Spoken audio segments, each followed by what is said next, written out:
Good morning, good morning, good morning, good morning. Savva here, Football Heritage TV. How are we? How are we? How are we?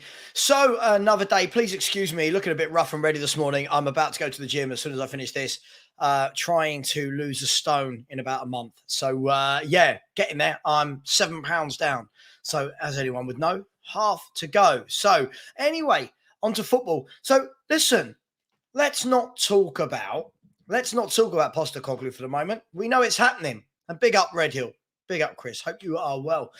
We know it's happening. So for those who didn't want him, I'm afraid he's coming through the door any moment now. Just waiting for Fabrizio Romano to give us the old here we go. But that's not what we're going to talk about this morning. I'm sure there'll be bits and bobs about that. But new manager, new director of football means we need new players, which means all the people that keep saying, oh, no manager can get these players playing football. Oh, this team can't defend. It's not going to be the same team. There is going to be a clear out. Everyone is saying it. There is going to be a clear out. Romano said it. Ornstein said it. Paul O'Keefe said it. Lots of these people are saying there is going to be a clear out. Last night, watching Sky Sports News, Michael Bridge said there were going to be 10 players out and 10 players in. Let's get to it. But before we do, big up Santu, huge supporter of the channel, always very generous. Thank you, thank you, thank you.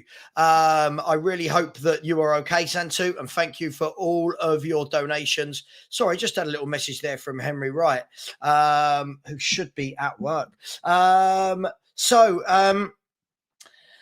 Good morning to Tom Thacker. Good morning to Red Hill. Good morning to Wolves Finland. Thank you very much for all of your donations at the weekend for the 24-hour charity. Hopefully, for anyone who didn't believe the money was going to charity, I did put a post yesterday on YouTube showing that Just Giving had emailed me yesterday to say thank you for the donations. So hopefully that changes everything. Beyond 72, obviously we're all skeptical. I said, has anyone told Mr. Levy about this clear out? Yep, I get it. There's a lot of right for us to be skeptical, right? C to the Fourth has said it's nice PR, but no chance that many leave or come in. Sorry, I thought I said that many Levy or come in. Leave makes more sense. Paul Hancock said, big up to Savva in the chat. Big up to you, Paul.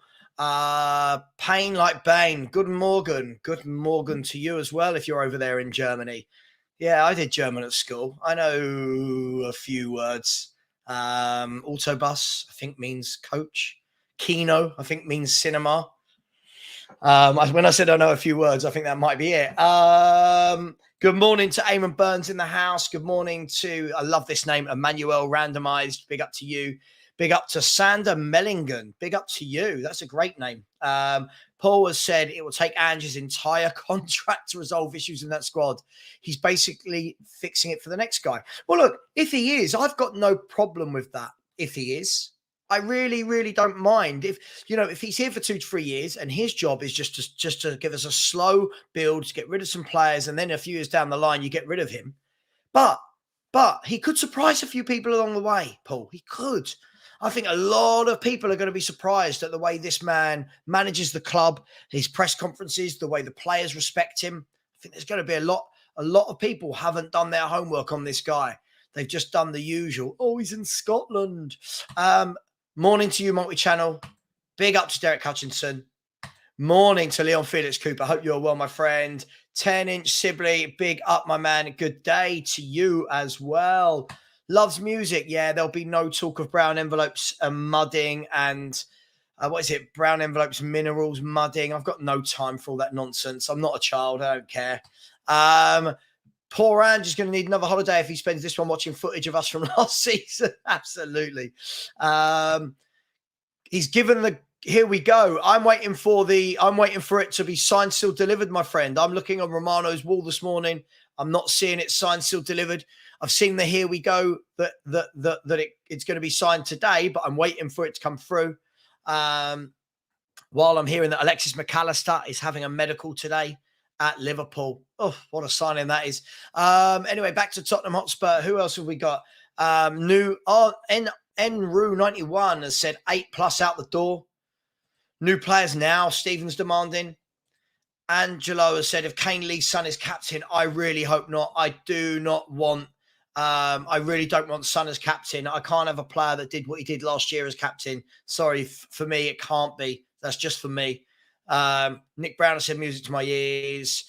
Skulls the goat and said Henry wrong. Yeah, Henry. I was at Henry's house on Saturday and we're having a barbecue with his family. And we were showing his family some of the fake accounts about Henry, and they couldn't believe that people have the time. You've got Henry Wong TV, Henry Left TV, Henley Wong TV. It was just, there's so many.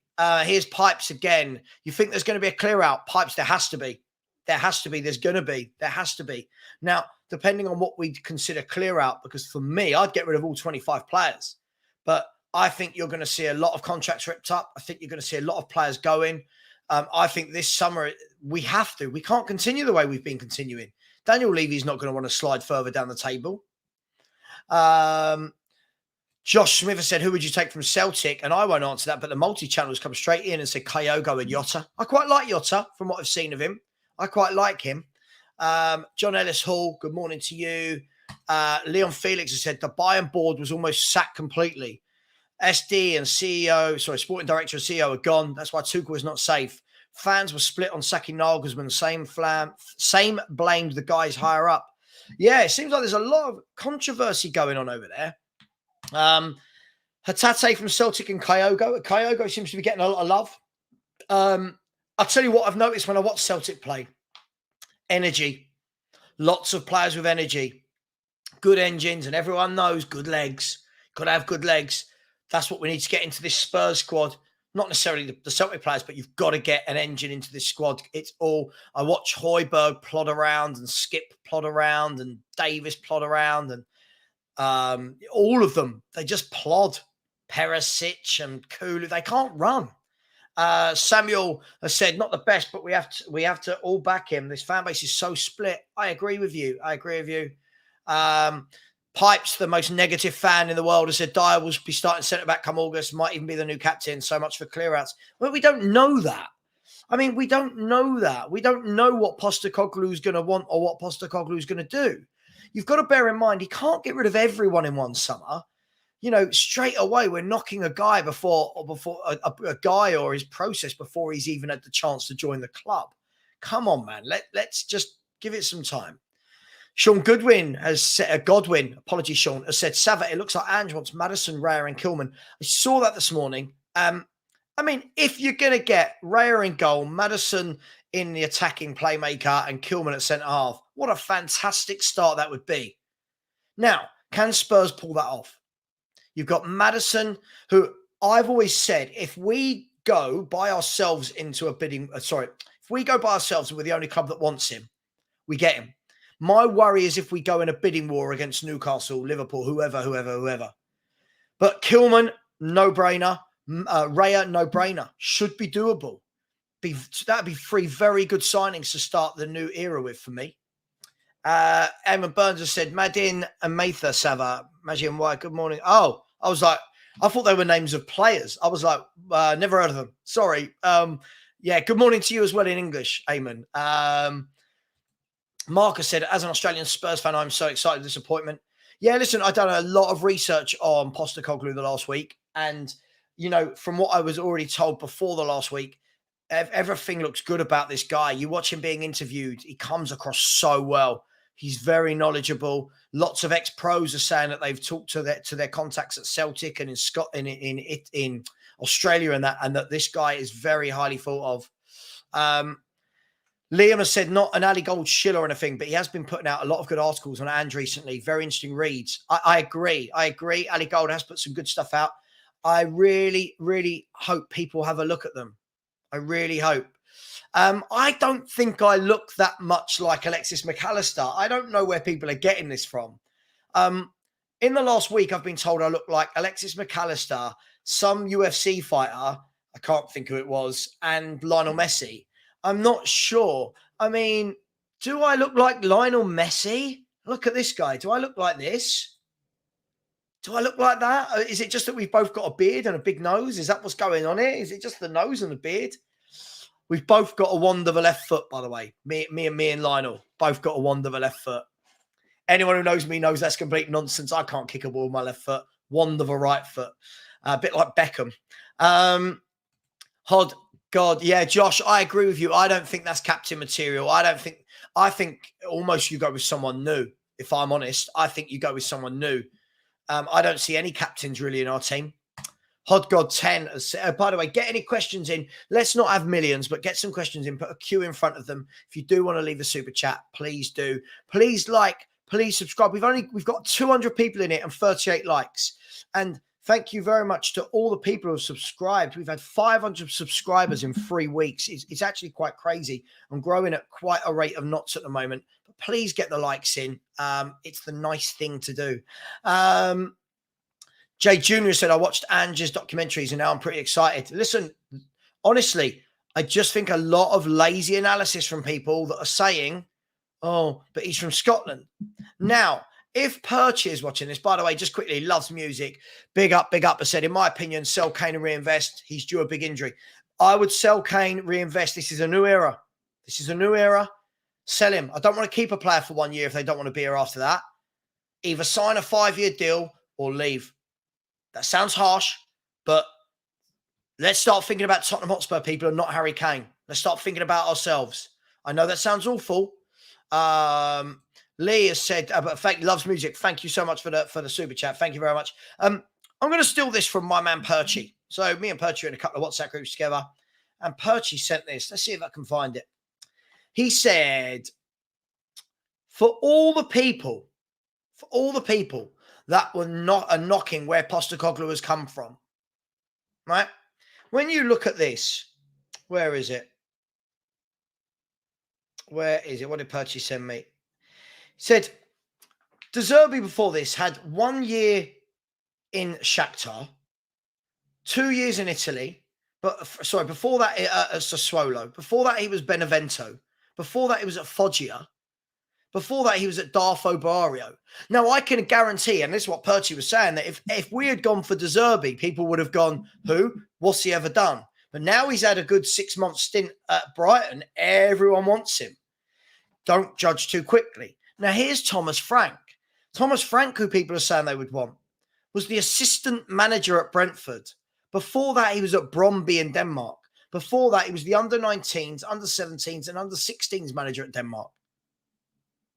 So it goes to show, doesn't it? All these people that are going, oh, I'd rather De Zerbi. Oh, I'd rather Thomas Frank. What have they done the same? I'm not knocking them. I'm just saying, if we're going to say this about Postecoglou, surely we could say it about the others. You've got Arteta, who had never managed. Gary O'Neill, who had never managed. I think people are jumping the gun just a little bit. Let me see if I can find exactly what Perchy said here. I did like what he said. So if I look last night, what did he say exactly? He said, where are we? God, some of these people in my WhatsApp groups are up at ridiculous o'clock in the morning. He said, Thomas Frank was Dean Smith's assistant at Brentford. De Zerbi came from Shakhtar. Gary O'Neill, never managed before. Arteta, first managerial job. Steve Cooper, first season in the top flight. You get what he's getting at. Let it sink in, people. Leon Felix Cooper has said there needs to be a clear out, but I guess it'll be a maximum of 5. Would love more, but can't see it. Oh, I can really see it, Leon. I think there's going to be a lot of change. I think Daniel Levy is going to be absolutely crapping himself as to the situation Spurs are in right now. We keep talking about the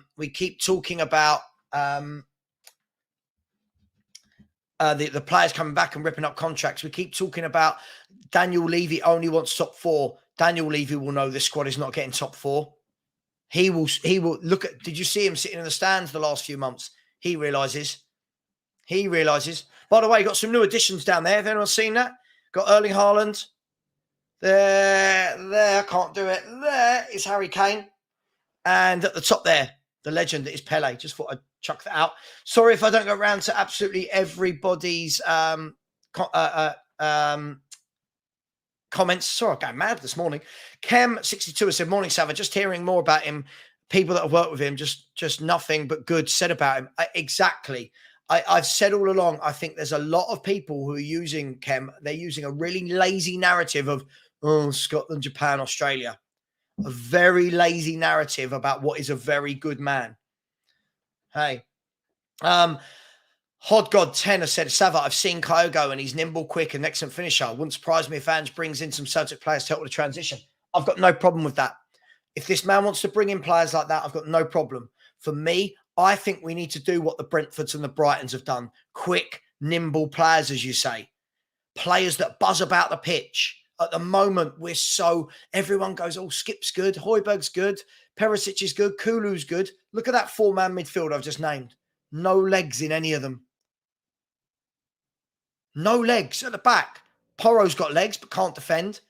Where's the legs? We need legs. Legs. Everyone hears me talking about it. Madison will likely go to Newcastle or Woolwich. I know, Sue. I know. I believe you. And this is what I'm saying, Sue. Big up to you as well. I truly believe that if you want him, you've got to go and get him quickly. But I guess the question is going to be, does Postecoglou want him? Sorry, I did just see Paul, big up Paul Beatty, one of my favourite people on YouTube, has said, Ornstein just tweeted it will be announced today, 4-year deal. Well, if it is, brilliant. I'm looking forward to it. And if it is a 4-year deal, I think that shuts up a few people that were worried about a 2-year deal. Postecoglou has just retweeted himself. Yeah. He's just retweeted himself, basically saying the same thing. It's good to listen to those two. Simon has said, who's your captain next year? Lloris gone and Harry gone. I mean, if Harry does go and Lloris goes, I'd give it to someone new. I don't see anyone in this team as captain material at all, if I'm brutally honest. I really don't. I don't look at any of these players and think they're a leader. I think we might have to buy a leader. Yeah, Ornstein, yeah, absolutely. Lots of people saying that now. Alan, I saw this morning. Sky Sports saying that Brentford value Rare at 40 million, but Spurs have offered half that. I mean, look, first and foremost, I think it's a narrative we've seen before. I don't believe it, if I'm brutally honest, because I don't think we're going to be bidding for a player without the manager in tow. I think Levy will probably go with something like 30 plus some add-ons. But listen, that would be a fantastic start. Imagine you get Raya and Kilman straight away. Solid defender, solid goalkeeper. You're looking a bit better, aren't you? So good building blocks. A lot of work to be done. No reason why people should be called out for trying to be a bit positive about these people. I'm seeing a lot of people saying, oh, you're in the mud. Your standards are in the mud, but why? I look at Spurs and think, you know what? This is a golden opportunity to build. This is the lowest we've been for a while. Thanks, Sue. Thanks, yeah. Me and Lionel, we've had the same career. Oh, cheers, Tom. Cheers. I've had this before. Angelo, do you know what? I went to Cape Verde with my best mate about 8 years ago. Excuse me.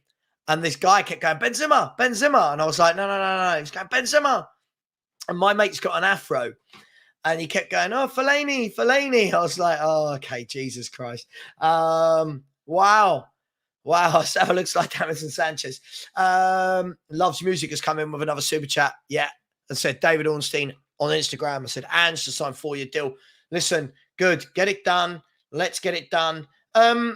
Bill has said, Pele, Ronaldinho, Messi, Kane, Ginola, and Haaland. Who's going on the wall next?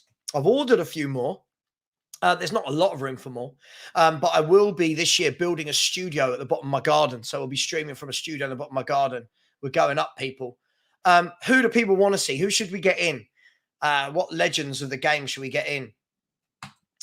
Now, this is an interesting one, Keith Shields. Is Chris Smalling on a free from Roma worth a shout as a new centre-back? Can't be any worse. Do you know what? When I watch Chris Smalling, I never see him make the mistakes that our centre-backs do. Yeah, he's not a fancy name.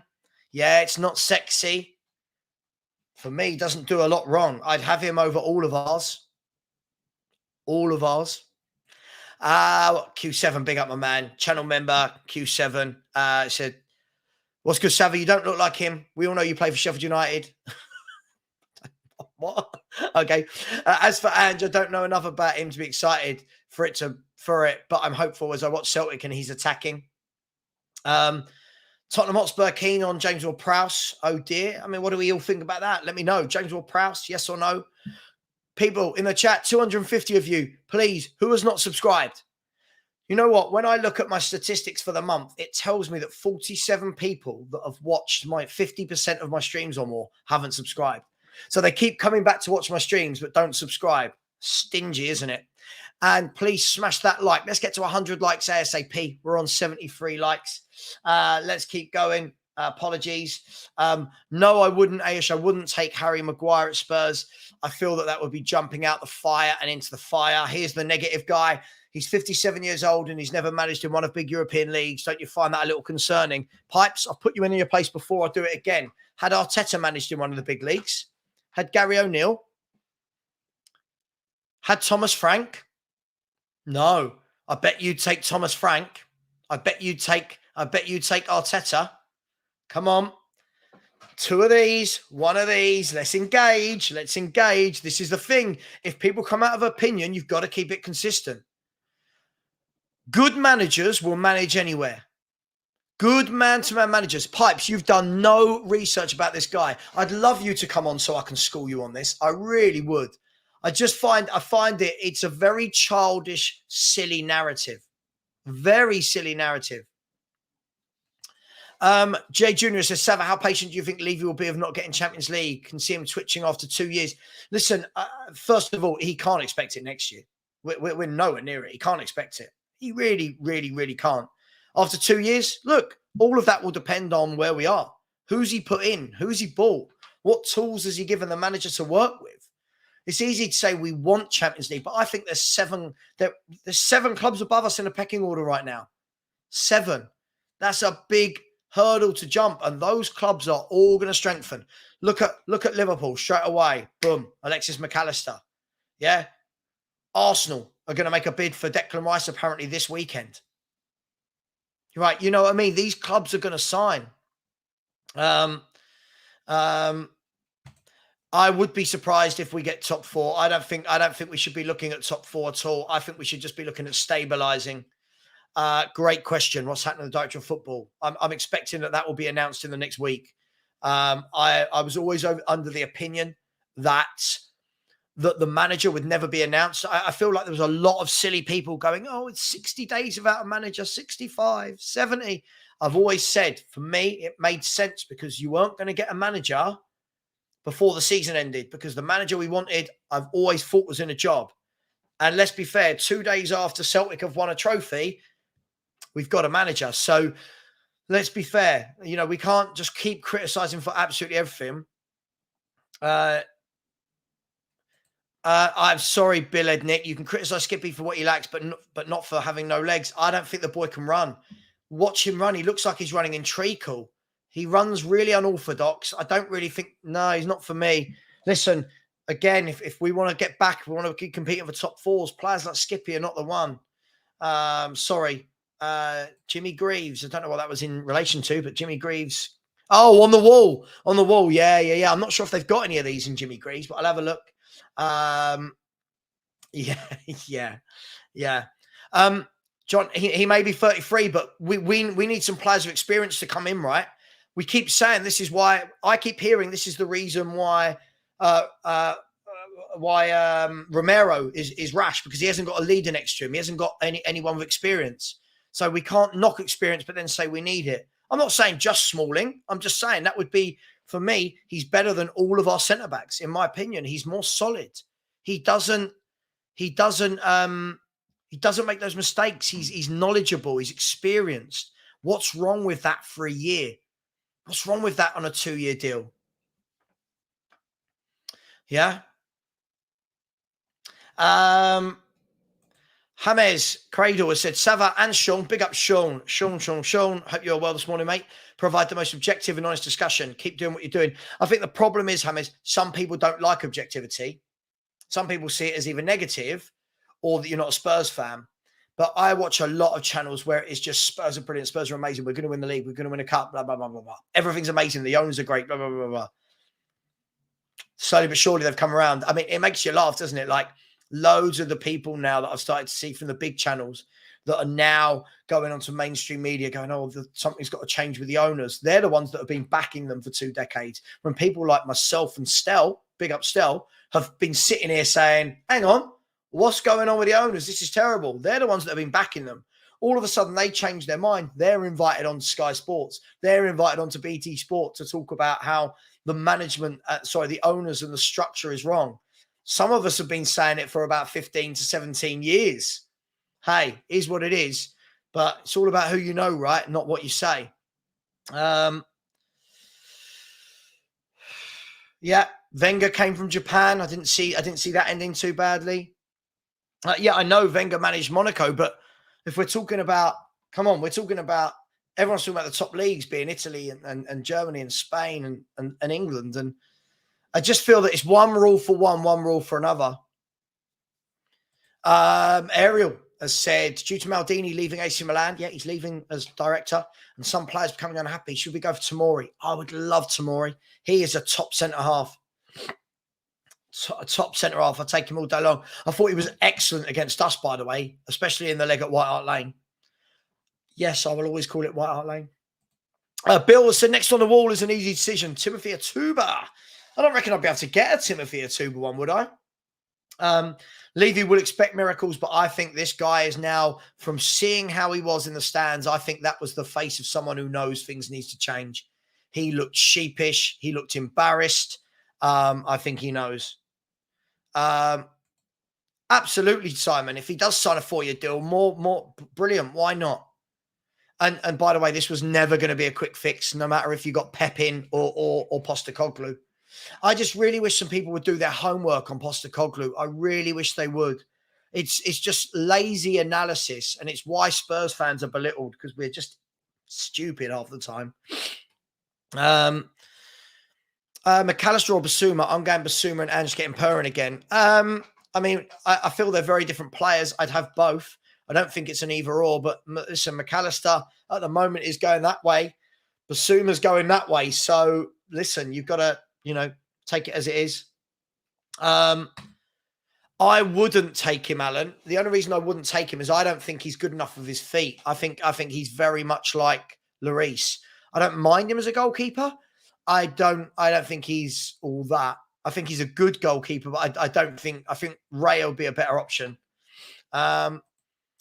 Interesting argument, this. Interesting argument. Celtic are arguably a bigger club than Spurs anyway. I think Ange will do a job for you lot.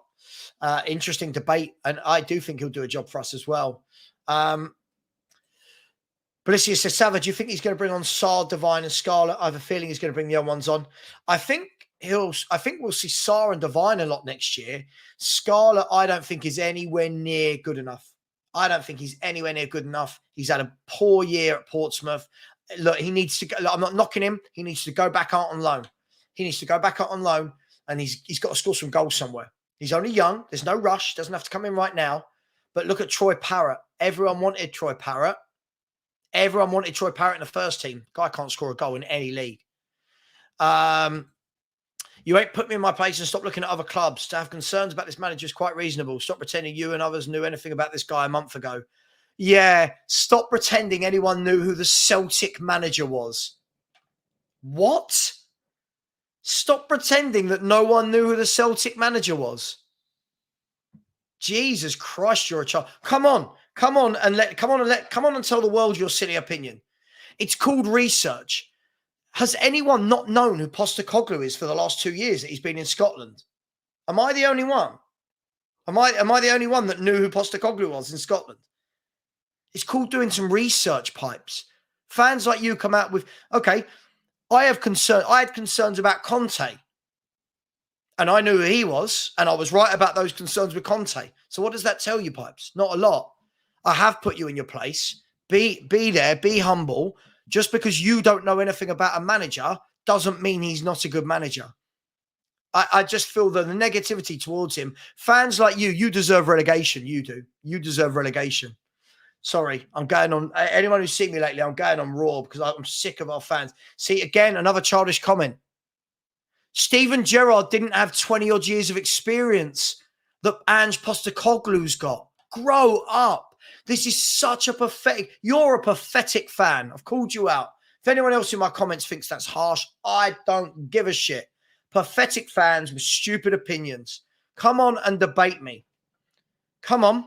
Come on and debate me. I bet you don't. People like you run your mouth big time. Can't back it up. Tell you what, I'm putting the link in the chat for Pipes. No one else use it. I will not let anyone else on. Pipes, come on. Come on and tell me. I don't know if he's similar to Poch. We'll find out. But first of all, he's going to need time to implement it. Whatever we do, it's not going to happen in the first 5, 10, 15 games. It's going to take time. You might see shoots of it.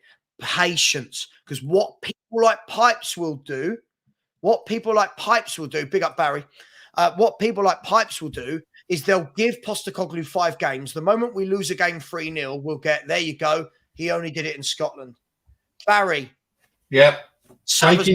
Breaking news from Barry. It's been announced from the club. Brilliant. Absolutely brilliant. Good. Get him in. Get him in. I'm happy with that. How do you feel about this? Yeah, look, I mean, look, again, people going crazy. It's a 4-year contract. So obviously the people that were saying it was a 2-year contract and it's all of this. I think, look, we've had so much turmoil this season, and I just think that we just need to just get behind him and see what happens, right? He's got time now. We've got the whole of July, the whole of August to see what happens with the incomings, the outgoings. Obviously, he's not going to be as expensive as what Conte is, probably 15 million a year cheaper, maybe even less. So look, I just we need to be excited for what he's done. You know, looking at the documentary, doing research. Look, I don't want to be deluded and go happy clapper, but I've been so upset the last 6 months of the season. I think it's time we got something to be positive about, right? Absolutely, absolutely. And do you know what? It's one of those things. It's a YouTube's dream when you're live on stream and something like this is announced. Look, it is, isn't it? It's like if you're in the transfer window and it breaks that we've just signed James Maddison and you're live. It's like, yeah. Look, Barry, listen, you've probably seen I've been going on a bit more raw lately because you know what? As much as I hate the owners, I'm tired of people not allowing anybody to have an ounce of optimism about this guy. I listen, that may sound really contradictory because I hate the owners. I hate Levy. I hate Enoch. You know I do. But for me, I'm excited about this appointment. Hopefully you guys can see this. I'll read it if anyone can't. It says, now that the season and domestic cup competition have concluded, we're delighted. Oh, by the way, Mr. Box Office, isn't this what I told you? Now the season and domestic. We're delighted to announce the appointment of Ange Postecoglou as our new first-team head coach, becoming the first Australian to manage in the Premier League. Ange will join us on the 1st of July on a 4-year contract. Levy said, Ange brings a positive mentality and a fast attacking style of play. He has a strong track record of developing players and an understanding of the importance of the link from the academy. Everything that is important to our club. We are excited to have Ange join us. We will confirm Ange's coaching staff in due course. Now, guys, look, Percy's managed to stop doing his work to come on. Look, guys, you probably see I'm going a bit raw with people in the chat. I don't care anymore. Percy, we had this conversation last night in our WhatsApp group. I am so sick to the back teeth of this. He's never managed in England when Arteta had never managed before. De Zerbi we got from Shakhtar Donetsk. The Premier League got from Shakhtar Donetsk. Thomas Frank was the assistant manager at Brentford that had only managed in Denmark. Gary O'Neill had never managed before. Steve Cooper had only managed in the Championship. Why is it different for Tottenham? Why are we above that? Before else, I just wanted to say, I'm not sure if you can hear me very well, if it's echoing stuff just in the office, but I just wanted to sort of say quickly, because I'm literally going to be 5-10 minutes, but I just wanted to sort of say that I think people need to get off their high horse thinking that we're some massive, attractive proposition. And that's another point here. All this talk, oh, it's only 2 years, blah, blah, blah, blah. You all blame all this notion about with the whole content, what's the difference? It's a 4-year deal. And this 4-year deal has to happen, and we have to see it out. He has to see out the 4-year deal. None of this panic station stuff, because we're going to have to go through. I think fans need to accept it now. We're going to go through a very tough stage. This is a stage where we've got to be dependent on the next season, the season coming up. I think we're going to go through a bit of pain, guys, as a fan base, but we have to look forward at the future. Because listen, because as you said, Savva, 10 in, 10 out. That's unprecedented, realistically. Do you know what I mean? If that happens, by the way, that's unprecedented. I think as a fan base now, guys, regardless of people's thoughts, oh, I don't know who he is, all this. It says a lot about people if they don't know who this guy was. He was the manager of Celtic. But before that, put everything aside. Now, this is the moment where we have to collectively stay behind this manager and back this manager as a fan base. Because listen, it's not going to be easy. And we're going to go through, we're going to be signing players that fans haven't heard of. Don't be scared of that. We won't be going in for the likes of the sort of usual signings in the Premier League sort of players. We might go and sign a few lads from Asia. We might go and sign a few lads from Celtic. I've got no problems with that. I want to see the plan now. The 4-year plan. Let's see. Big up, Big Ange. Listen, Paul, welcome. It's funny. Everyone in the chat, I asked all of these people if they'd like to join me, and they all basically, in their own word, called me horrible words. They all said I was the worst person in the world, swore at me. Funnily enough, you get a manager. Here they all are. Here they all are in all their glory. 3 beautiful people. Paul, you must be very happy. He was your first choice from day one. Oh. You convinced many of us to go and do our research, to look into him. That made me excited about it. How are you feeling? I'm buzzing, like, because it's been brewing and brewing, but you know, Tottenham's Tottenham, and someone told me that something was in the offing at 10 a.m.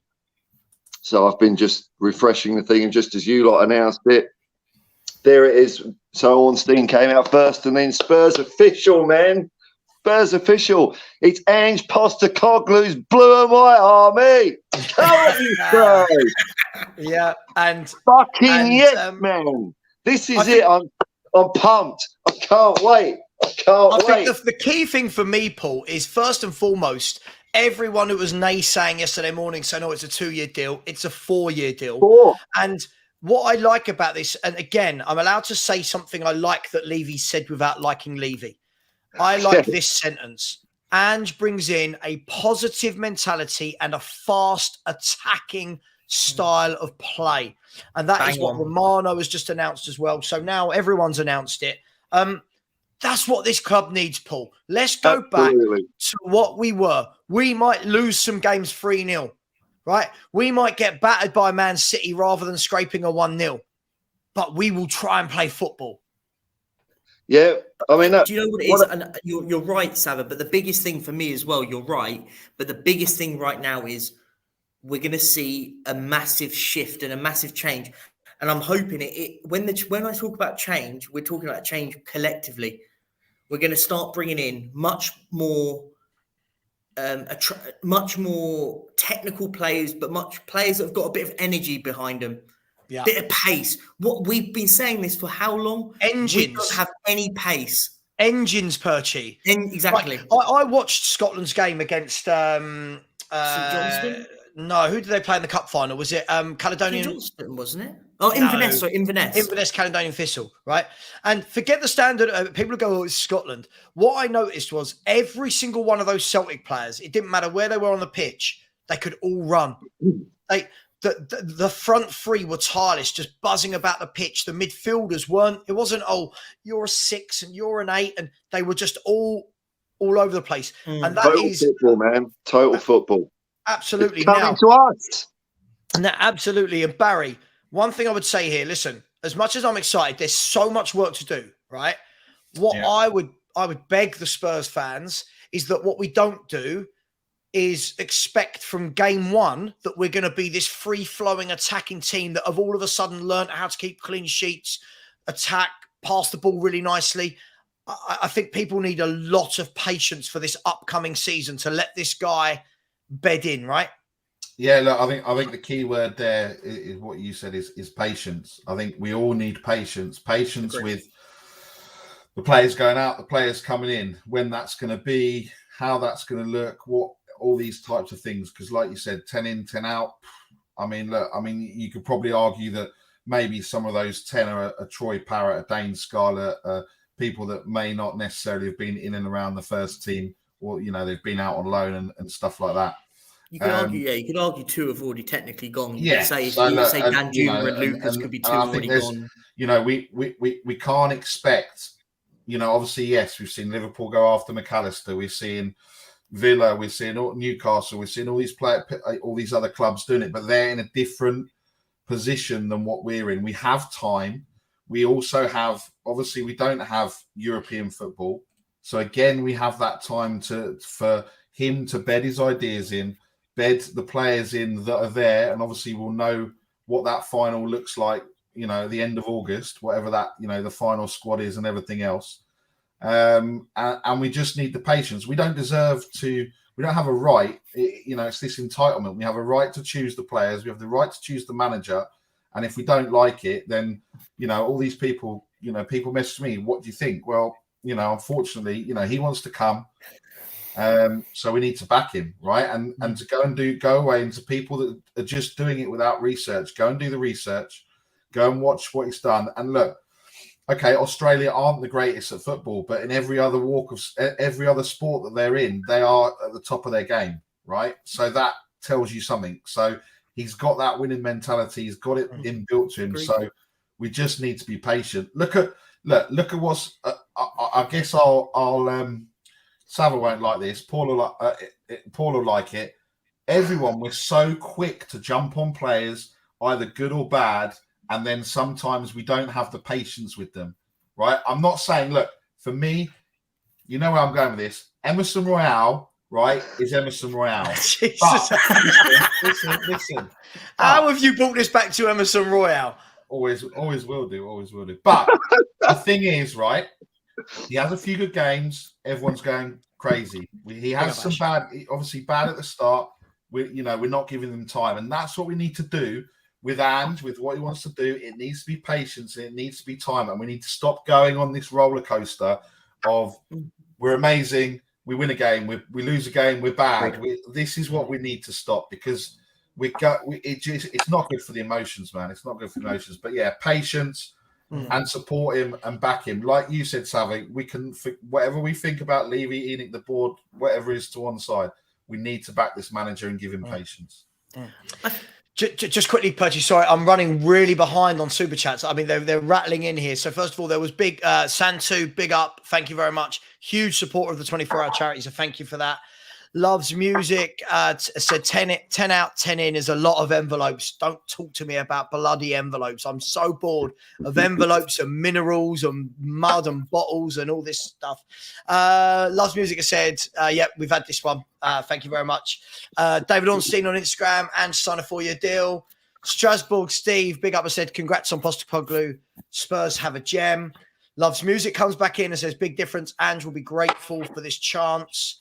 Yossi Levy just giving super chat. Thank you very much for that. Strasbourg Steve has said, Phil, happy for you, big man. Big for Aussie football. Susie has said, small down boys. I don't know what that means, but that's at me. She takes the piss out of me because I always say big up. Oh, I big see. Up, small down. Yes. Yeah. Nothing to do with Perchy's manhood, I hope. Thank you very much for the super chat. And yeah, I said it, Ash. Rooksy Pop said, big up, your squad needs cleansing like Arsenal's. Yeah, absolutely. Perchy, sorry, go on, mate. What were you going to say? I was just going to say, I think what we need to do, and it's all about individual. People kind of pick and choose what they want to like. The same fans that are now bemoaning the likes of Postecoglou are saying, why can't we do what Brighton do and pick out the likes of Matoma? We've just got the manager who is absolutely perfect for these sort of signings. We might go and sign the likes of not Matoma, but I mean the next one, and we go, oh my God, he's amazing. Everyone sort of goes, oh my God, it's amazing what Brighton do. They bring in players from places that I've never heard of and then they become amazing. Why can't we be that club with that sort of Asian Australian market now where we pick up gems from elsewhere? We may pay 3 or 4 million quid for them. So anyone that sits there and loves what happens over at Brighton, we've got the man right now in charge that knows this market inside out. The next manager, the man that's coming in that's going to be heading up the football, is from that market as well. Listen, we can all sit there and think that we're but it's Australia, it's Asia, and it's nothing like the European football. But then we all sit there and go, how amazing what Brighton do. It's refreshing that they go in and spend 3 or 4 million quid and create wonders.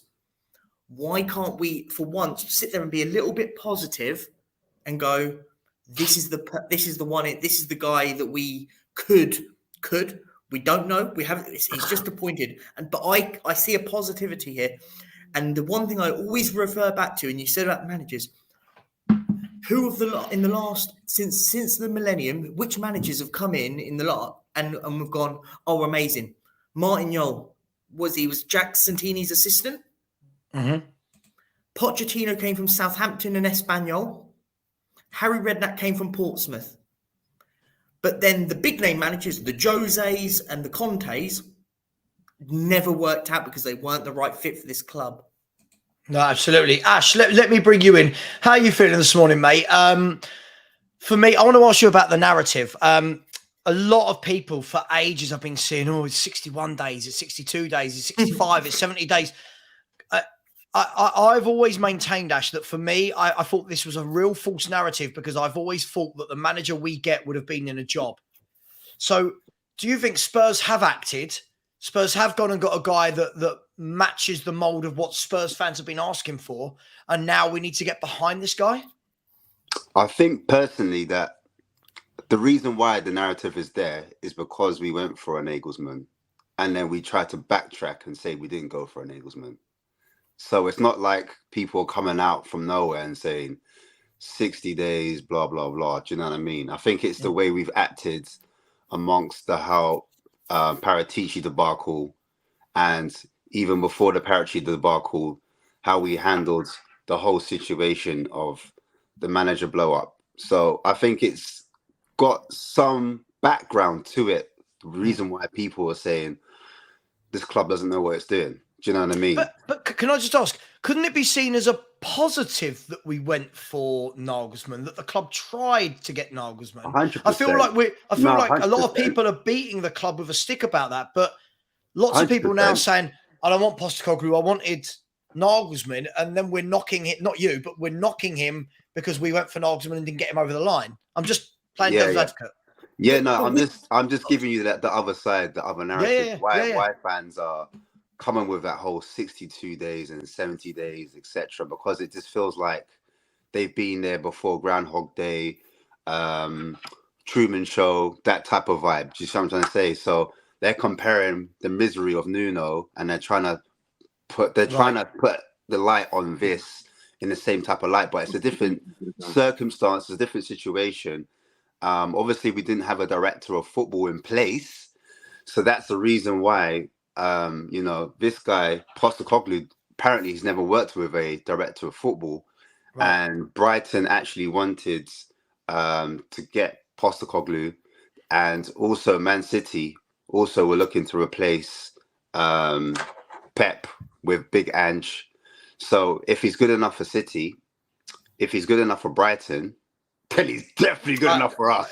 That's what I'm going to say. Apparently not, Ash. Apparently not. Apparently it's underwhelming. Not only just that, when he was going to go for Matoma at Celtic didn't want to go in for him. So he decided to go for a player called Jota, who's very good. I've got a video on him, by the way, if anyone wants to check it out. Quick plug. Good player. A few coins. But he recommended to Brighton to buy Matoma. How about that? So if we're talking about, managers that have a wealth of knowledge in terms of finding players, imagine he finds the equivalent of a Matoma or a Jota for Spurs. I'm just saying, I'm just throwing it out there. So this guy has a wealth of knowledge, and not only that, he's been managing for over 27 years. So when he comes into the Premiership, he'll be the most experienced manager. Ironically, he's been managing from 1996. Right. So that's the reason why people are making the comparisons of an Arsene Wenger that was virtually unknown, coming from a J League, had manager experience at Monaco, and then came over and revolutionized football. Now, I look at the optics of football. The most successful football at the moment is the football where you play the high press and you play 4 at the back. That's the most successful. I'm not saying you can't play other styles and other systems, but basically that's what we're going to be bringing to Tottenham. I'm just here for the attacking football. I'm not going to lie. I'm just here to, whether we get 7th, 8th, I'm just here to see us go from pragmatism to attacking. I just think, can I answer this one for you, Savva? Because this one's really I was going to come to you, Perchi, and ask you, what makes me laugh is, does every club get their first choice? Didn't Chelsea speak to Nagelsmann? Yep. Didn't Chelsea speak to Luis Enrique?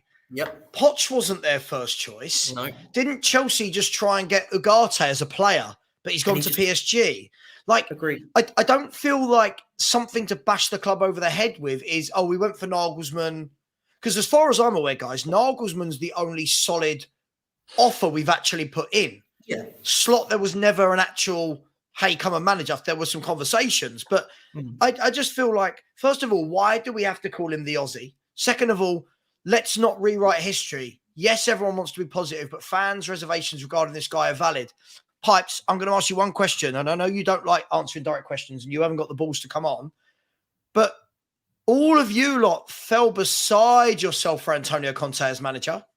All of you lot were rolling over the floor. This is one of the top 3 elite managers in world football. How did that go? How much did you enjoy watching Tottenham Hotspur under Antonio Conte? I'm not having a pop at Conte, but how did it go under Jose Mourinho?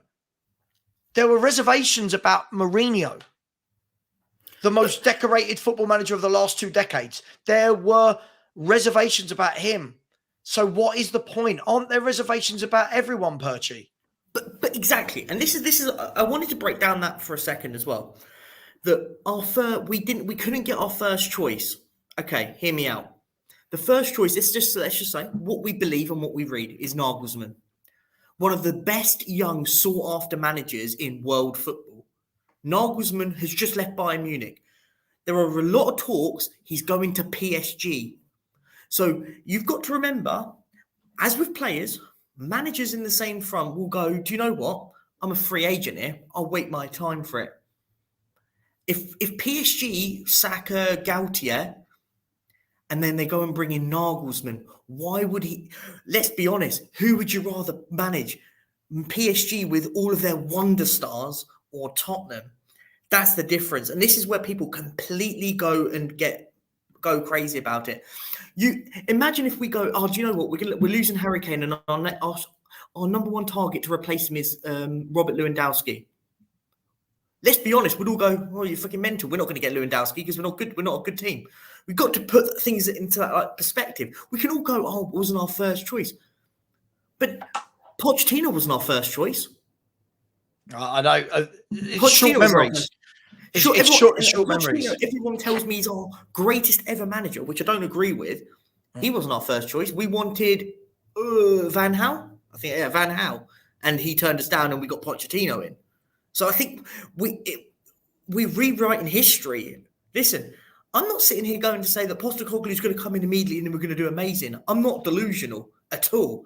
I think we're going to have a tough period, but this is where I always say, and this is what I was saying earlier, we have to think about this and go, do you know what? Short-term pain for potentially long-term gain. As I said, 10 in, 10 out. If we're going to if that happens, and listen, I believe what Michael Bridges says, that might happen. If we think that we're going to bring in 10 players at a click of a finger and think it's going to be all rosy, it's not going to work like that. We're not going to be challenging for Europe maybe next season. That's what I said. And this is what I've said to you, Savva, and I've said this for months, by the way. And you know this because we're in chats. I said, this next season, I don't care where we finish. I and agree. I say this. I don't care. As long as we don't get relegated, which I don't think we're good enough not to get relegated. As long as we don't get relegated, I don't care where we finish. As long as we start seeing the likes of Sanchez's, the Dyers, the Llorises, the Højbjergs, all these players start going, shipping players out. That's not going to take a transfer window. That could take a year, 2 transfer windows. Mm-hmm. I mean, isn't the funny thing, Ash, that, you know, as Percy said a little while back, you know, fans have been crying out for an attacking manager, right? Fans have been crying out for, we want to be clever in transfer markets. And why don't we pick up these gems that Brighton do and Brentford do and Fulham do? You bring in someone with a history of that, of both of those things. And now it's, he's not a big enough name. And, you know, for example, I'm seeing people going, I'd rather have had Luis Enrique. But surely that would be more of the Conte Jose vibes, wouldn't it? Where he wants ready-made players that can play tiki-taka immediately. Isn't this a good route for where the club is? I think at the end of the day, it all comes down to you personally as a fan, your expectation and how you view the club and what you expect to see for the season upcoming. If you think that we can do better and you want to go for a manager that you're kind of familiar with, or you just think there's better managers out there, then basically you're going to more gravitate towards what you know. And I think it's because he's an unknown figure where people don't know much about him. And then when they've heard that he's Australian and he hasn't had a job in Europe, it scares them. And then when they see that there's managers out there in Europe that are available and they are familiar with their footballing style, I think that's where the kind of like fear-mongering comes into it. And then they think that, you know, we've gone for the cheaper option. We've been lazy. Club doesn't know what it's doing, etc. That type of vibe. I think as well, the Celtic fans were exactly the same when they announced Postecoglou, and they were going for Eddie Howe. Eddie Howe was their guy they wanted in, and obviously Eddie Howe's done a fantastic job at Newcastle. So they were up in arms when they found out that they're going to get an Australian manager. What was going on? A guy that's managing Japan. They were up in arms, and now look at them. They're devastated. Ash, why does it matter that he's Australian? Not saying you said this. Everyone keeps bringing up that he's Australian. What does it matter that the man is Australian? Basically, you don't kind of, when you hear Australian, you kind of think Australians don't know a thing about football. That's not their main sport. You think about rugby, they dominate. Cricket, they dominate. Even when it comes to the world stage and Olympics, they will dominate athletics, etc. Not athletics, but, you know, that type of sport. But when it comes to football, they call it soccer. The fact that the team was called the Socceroos, that says it all. I think that's what's in the back of people's minds when they think of Australia. They don't think of football, and I think this guy managed to Australia, and we're going to be managed. And then even Japan. Japan's not like a massive footballer nation. I know we've got the Matomas now. We've got the Tomiyasus that's in the league. We've got the Carters previous to that, but I don't think there's been like standout footballers that are true. But Ash, you know the Japan team you saw in the World Cup. Oh, amazing! I watched that team and thought I'd love all of this energy in our Spurs team. I was looking at it thinking I'd swap all of them. Hard workers. 1,000%. I can't pick 5 hard workers at Spurs at the moment. Yeah. They've all got legs. They've all got engines. They never give up. Hard working. Technically good. Just quickly, the last thing, I won't keep picking on Pipes, but Pipes, I just want to ask you one question. When people say I would love to be proven wrong, I keep asking this, what does that mean? Like, what can he do to prove you wrong? Because we've all going to have different expectations as to what next season looks like. For me, surely if he starts getting rid of the deadwood, which again is not all his choice, but if he starts getting rid of the deadwood, we start seeing these young, hungry players come in and we start building almost like what Brighton did, if I'm honest. And I know people go, we're a bigger club than them. Well, we don't act like one. On paper, maybe, but we don't act like it. And if we can start building a team where people actually start going, Spurs are good to watch in the first instance. Yeah. Then in a couple of years' time, Spurs are actually a bit of a dark horse. Not for a league, but we're a bit of a dark horse for this tournament. Or we could challenge the top 4. But this, for me, is being proven wrong, is about how are we as individual fans, what's the metric that we're measuring him against? Savva, just to sort of touch on that, your point about the Brighton thing, the one big difference, actually, the benefit we have at Tottenham, let's just say we go down this route and we start going in these players and getting them. What we have over Brighton is we can offer more money. And hear me out. my thoughts on this. Let's just say, use Mitoma as a great example for this conversation. Imagine we sign the next Mitoma, whoever it is, doesn't matter. One thing what we have is we can financially back a player to make it so it would only take the likes of a Real Madrid, a Man City, that elite level of football club to go and sign. Whereas at Brighton, you could argue if Arsenal went in for Mitoma in the summer, Arsenal could get them. You sort of get my sort of point here. Whereas with Spurs, if we sign that player for, let's just say we sign 10 million quid and we sign an up-and-coming Japanese midfielder, and he becomes an £100 million player like Mitoma has done it over a click of a finger, it would take the likes of a Man City, Bayern Munich, a Real Madrid to sort of go, we can get him out of Spurs. Whereas the likes of it would be very hard. It could still happen, but it would be much harder for the sort of teams in our level. Does that kind of make sense financially level-wise? We're kind of that one step above Brighton. So yeah. Just to add to that as well. You go. I just personally think that if he rips up the squads, this is my reservation, but it kind of got answered because I thought he was going to get a 2-year contract. It turns out to be 4 years. So it sounds like the club are behind this guy. Now, if he gets to do what he did, and this is a massive if he gets to do what he did at Celtic, and he basically got rid of a lot of first teamers, a lot. He shipped out at least, I think, 14 or 12 players out of Celtic when Rangers were dominant. Rangers went on a mad run and they dominated the league. He was able to bring in another 12 players in the summer alone. And they weren't big names. They were young. Matt O'Reilly from MK Dons, 21 years old at the time. He came in virtually unknown. He brought in a Jota again. He came from Benfica, but he cost about 8 to 9 million. He's on loan in Celtic, isn't he, that Jota? Yeah, he's on loan from Benfica. But the cost is meant to be 8 to 9 million. Exactly. So he scored 11 goals and he got 11 assists, albeit in SPL League. When you look at Matt O'Reilly got 15 goal contributions, 12 goals and 3 assists. And one's a winger, one's an attacking mid, and a midfielder that can play the 8, the 6, or the 10. So I like the fact that he's got young players that can play multiple positions. Mm-hmm. He's got players that when he attacks, it's a 2-3-5, meaning the front 5, 3 of them are up front, and the 2 midfielders, instead of sitting back like double pivots, they actually turn into attacking midfielders and they attack the team.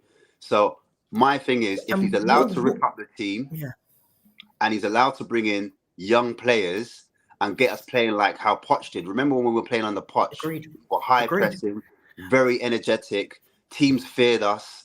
We didn't have a lot of big name players, but for some reason we were just playing that football where we have a core at the moment as well. Let's just hear it out.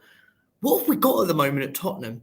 We're going to have next season 2 really attacking wing backs or full backs, whatever you want to call them, in Adoji and Porro. You can already see implementations. If we're going to start pressing higher up with those fullbacks, wingbacks, again, whatever you want to call them, isn't that a good thing? I personally think, in terms of system, from what I've seen, he lacks his wingbacks or fullbacks to invert. So I think because we haven't got fullbacks that can fully invert, I think he might go into the market for maybe one. But if we do keep with that system, I think Porro turns into a winger, in my opinion, because I think he's better in that system. We saw it earlier with Mason, how he was playing a 4-4-2. Sometimes Porro was playing on the right hand of midfield, and he played more of a winger. So I think Porro can go there, and I think Emerson Royal might come back in for now as a player that might protect a single pivot in someone like Basuma. And then I think the other fullback in Adoji might tuck in at times, and at times he might push on and be more of a fullback pushing on. But then I think the wingers are going to be more high and wide. So I think Son's going to be high and wide. And then I think Kane and Kulu will be the top man. I think Kulu will play just behind him.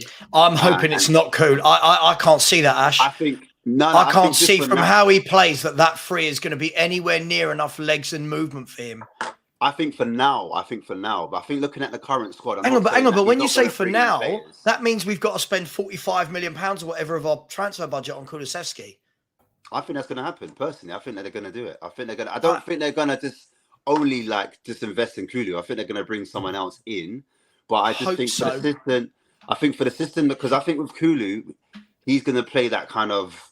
He's not going to be up front. He's going to be like a 10 that kind of role, just behind Kane.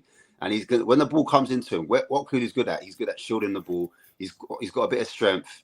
He's not going to have the legs what you're talking about, but he's going to be high up the pitch. I think all the players are going to be higher up the pitch. I just worry with Kulu's lack of athleticism. I worry that. Listen, I'd like to change Ash. If I'm honest, I'm bored of that front three. I'd really like a mix-up at Spurs now. Someone's got to play. If it's not Kulu, then I think it's got to be Brian Hill. Someone's got to play that kind of 8/10 because he likes to attack with a front five. And at the moment, if the club hasn't got anyone in it, I think if Kulu's not going to play, it's got to be a Brian Hill in between that.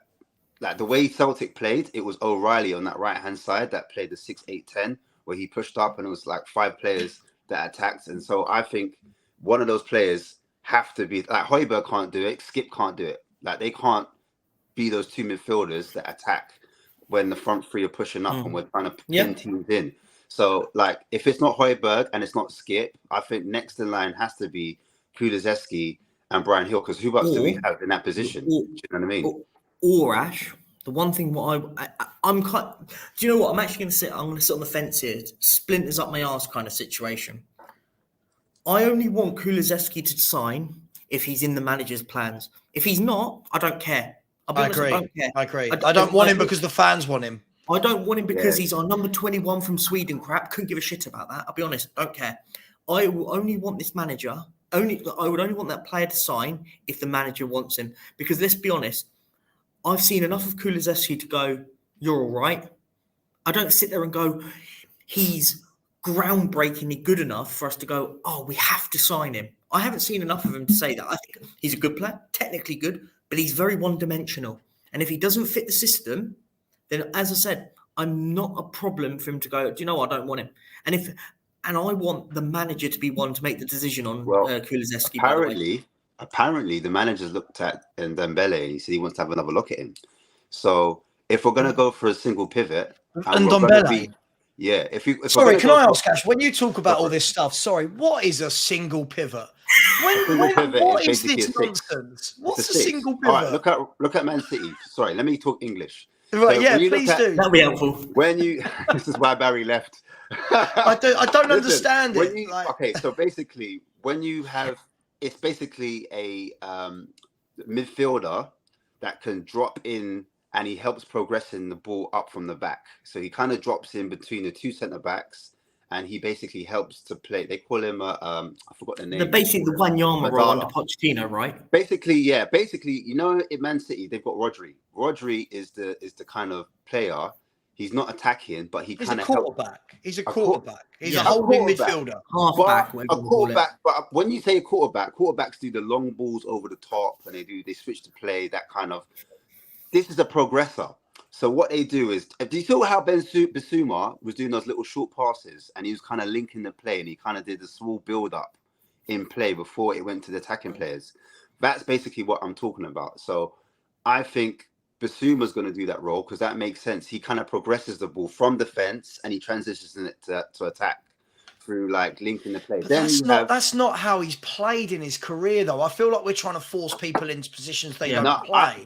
But the thing is, we don't have another player like that kind of progresses the ball. Everything you've said, Ash, so far, you've said so far is about Hill, Kulusevski, Bissouma, and Ndombele. Aren't we going to buy players? No, but I'm just saying, we could get to that. But I'm just saying with the current squad, I'm not going to say players that we're not linked with. Like, I'll be honest, with this current squad, there's not many that I'd keep a hold of. I'll be honest. I've seen enough of a lot of players have to go. I agree. I'm not disagreeing with you guys. But I'm just saying. Talking of got to go, I have to shoot. So I have got to go do some work. But I just wanted to just leave on one point before I run off.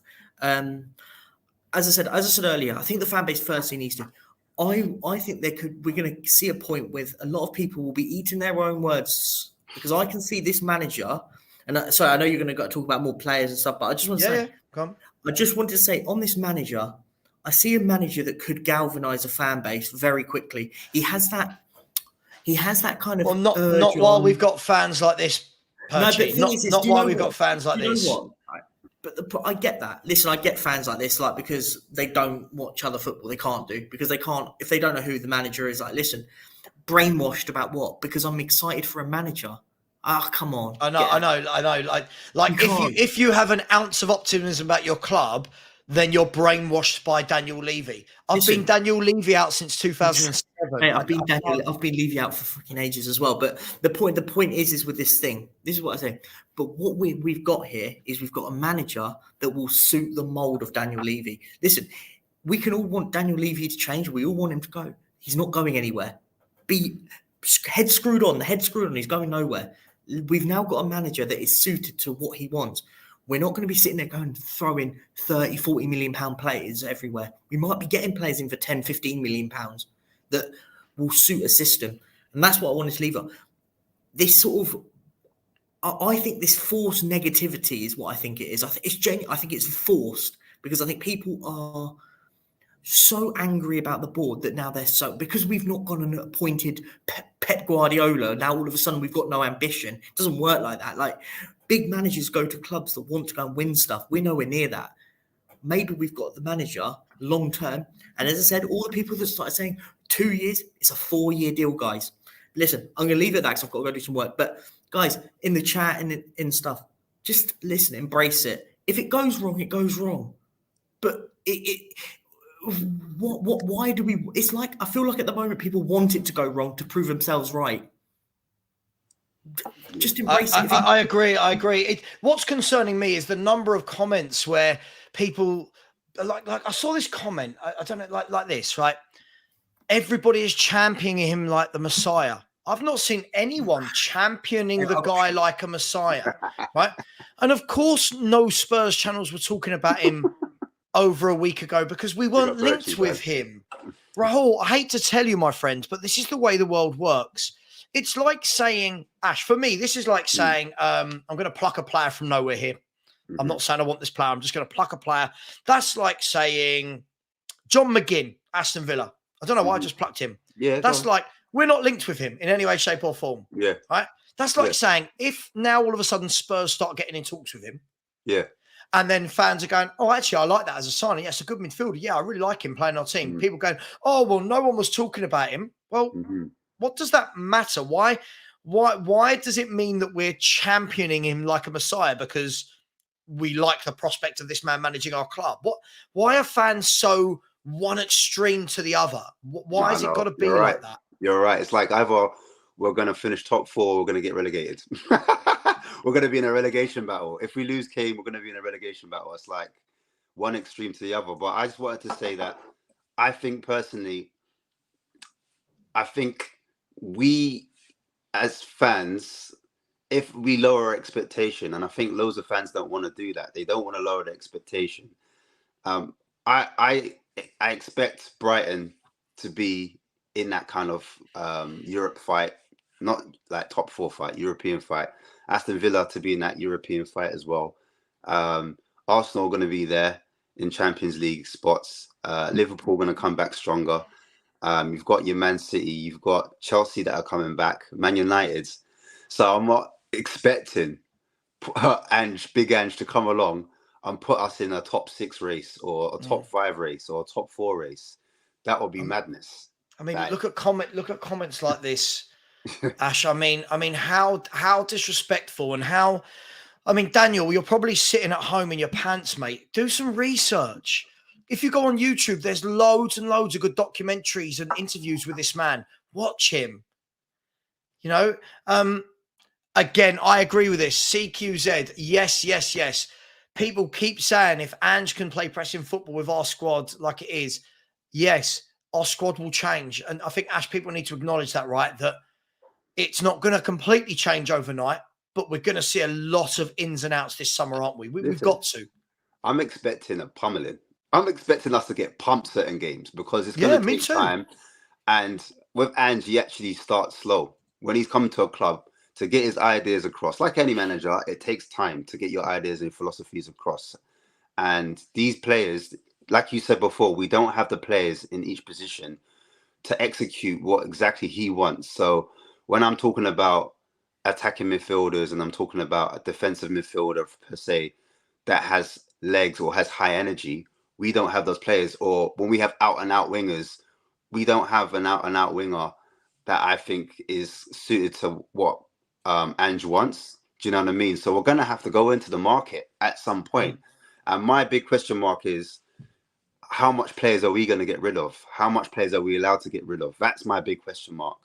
And if we're allowed to get rid of a lot of players and, sell players for on a cheap, then maybe there is some hope where he can get players and he can transform the squad completely within the 12 months. I expect it to get ugly, but at least we're going to be playing front-footed attacking football, and we're going to try and do a high press. We can't do it with these players, I agree, but at least we're going to go for it. Absolutely. Just quickly, when we're talking about a clear out, Ash, what do you consider it to be? For me, I reckon a minimum of 8 players will leave the Tottenham Hotspur roster, if we want to call it that, this season. The Spurs squad. I think a minimum of 8. I'm even optimistic to think that maybe 12 will go, because I think there is a lot of deadwood. I think 6 or 7 will have their contracts ripped up. I think those that are coming to the end of their contract, and then I think a further 5 or 6 will leave. That's just me, but I think it's got to happen at this stage. I think Sessegnon will go. He's been on the injury list for too long. Yep. So I think he's really a player that can be terminated. I think Lloris has come out and he's already said in France paper that, he's come to the end of an era and he wants to move on. So that's already 2 players I can see moving on. I think Harry Winks as well. I think Harry Winks has been at the club for long enough, and he's one of those players that are going to be. He's going to get his contract terminated as well. So I can think of 3 players straight away that I think will go. I think Sanchez, after the way this season has happened at those home games where he was booed out, I think he will want to leave. So I think Sanchez will go. I agree. I think there's a few more players that are on the cusp, but I think Lo Celso, I don't think he'll be here for much longer, and I think the club will think that they can get money for him. So I don't even think they will need down at Aston Villa with Emery, with Unai Emery seems sensible, doesn't it? Yeah. So I can see 5 players there straight away. I mentioned Brian Hill before, but I'm not sure whether or not he wants to stay here. If he prefers to stay at Seville because he won the Europa Cup with them, he seems more suited to that style of football, and he just seems happier in that place. So it's a question mark, but I don't know. Big Ange might see something in him, and he might want, that kind of player in his squad. But yeah, then you've got other players. Ben Davies is debatable, but he's been at the club for a long while, so I could see him being sacrificed and maybe his contract being torn up, or maybe even being sold in a cheap. So then that's 7 players there straight off the back. Do you know what I mean? We would like to think players like Eric Dyer would be. You've got Harry Winks.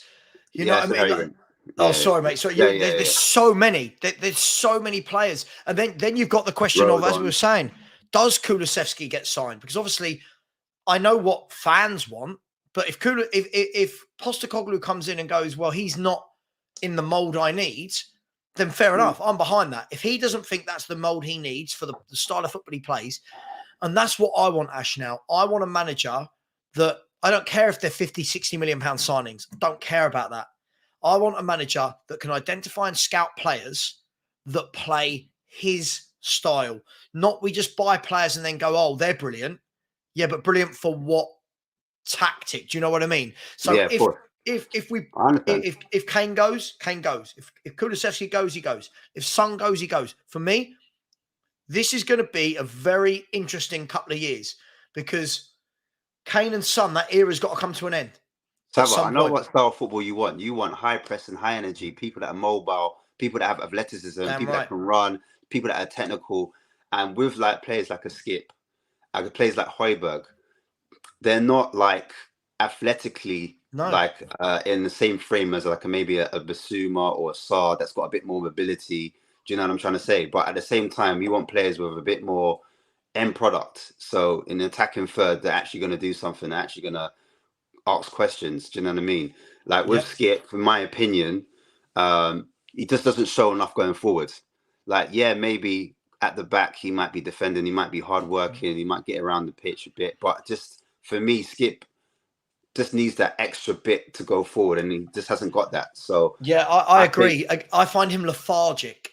If I look at him and Højbjerg and Kulusevski and Perisic and Longley and Davis, I find them all quite lethargic players that if I was playing again, I don't mean me as in Richard Savva. I mean, like if I was a player playing for a Premier League club, I would love to play up against them, because if I'm quick and a chance. Just quickly, Pipes, what I would say is again, look what you're doing. What you're doing is you're putting yourself into a position now where this guy doesn't stand a chance.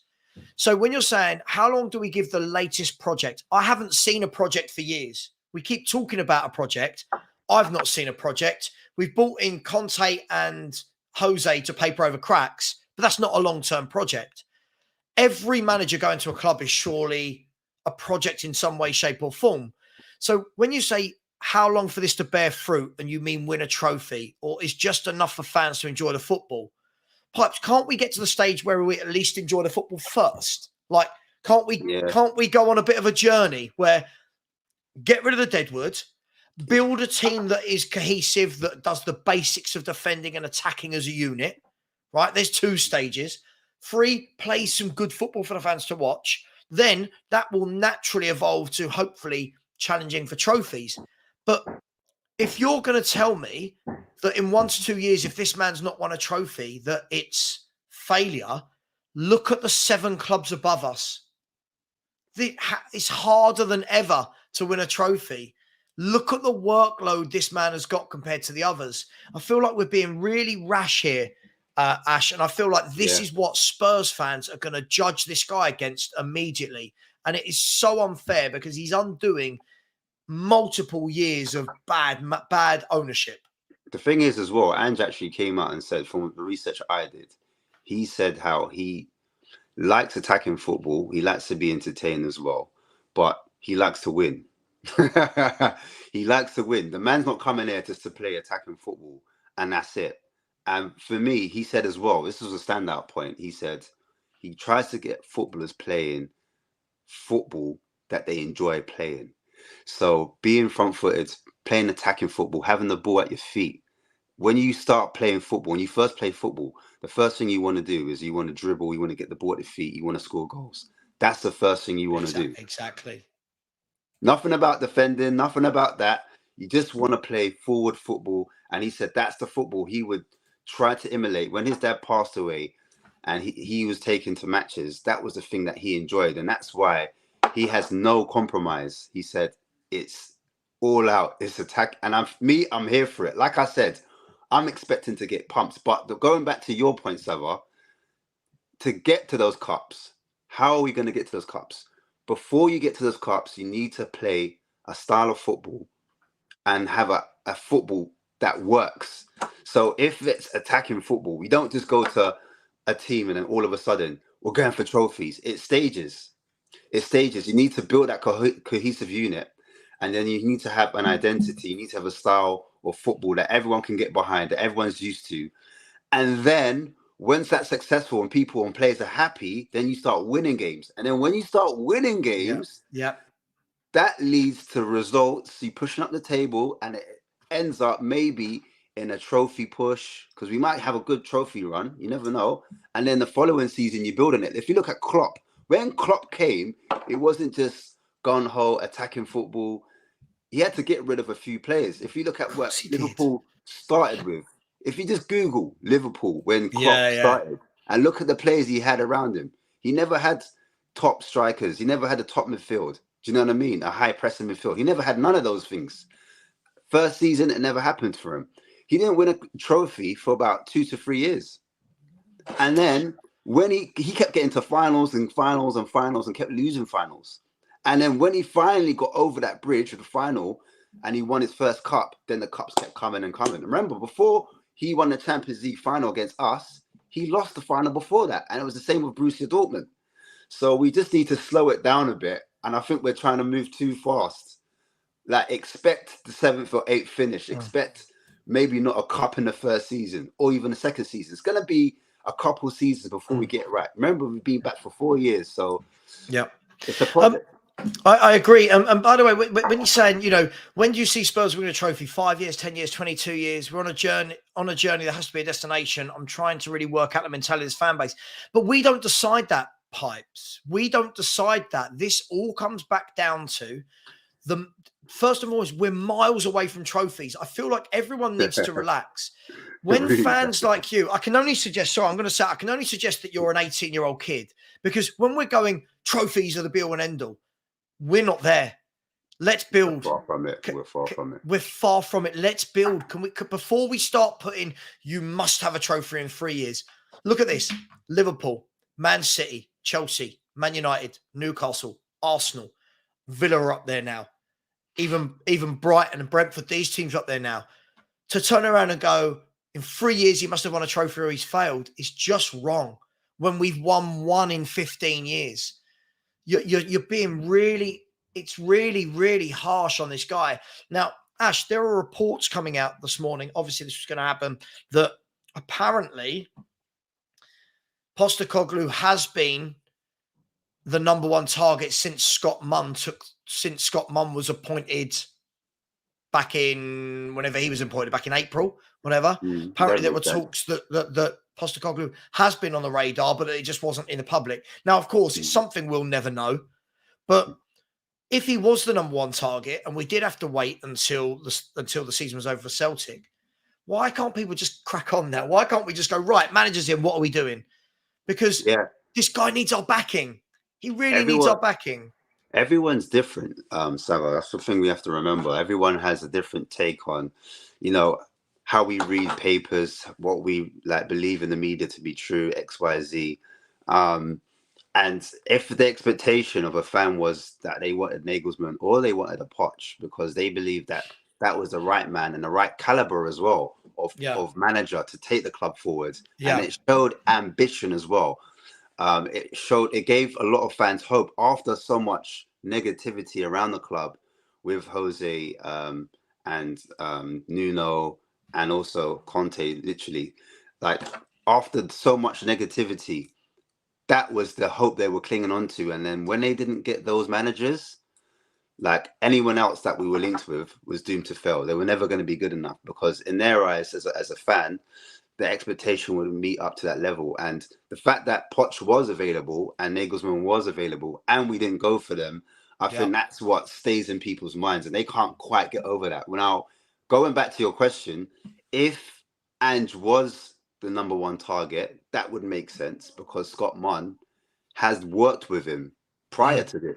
So it wouldn't surprise me. He's come in and he's raved on about this guy and told the board to look at this guy after winning a double before in his first season and then now a treble in the following season. So I think we would have been looking, I think Levy would have been looking at him at a cup final closely, analysing and then thinking, okay, there's proof to the pudding now as well. I've actually seen it as well. Yeah, absolutely, mate. I can't agree with you. Well, Pipes, if you are older than me, you're really not acting like it. I mean, look, I've seen one of your comments, Pipes, that you put in where you said the ticket prices should reflect where we are as a club. I don't disagree with you, but that's got nothing to do with Ange Postecoglou and where we are right now. Daniel Levy is not going to drop his ticket prices. If people continue to pay them, Pipes, that's my worry more than anything, right? If you continue to pay it, you pay it. I've stopped paying to go to Spurs, Pipes, because I hate the owners. So all of your comments about brainwashed fans and the season ticket prices, I'm not brainwashed. I hate these owners. But I'm also mature enough to know that these owners own what is probably a £4 billion empire. And if we truly believe they're just going to go, oh, the fans are upset, we'll sell tomorrow, we've got another thing coming, right? So look, no one has to love this guy.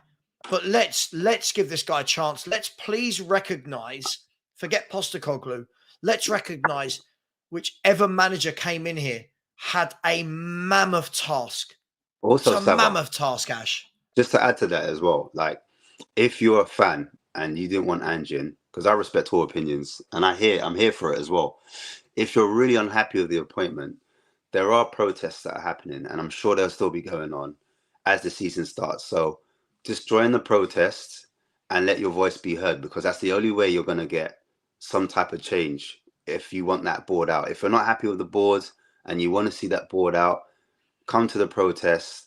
There'll be a lot of, most of the protests are at home games.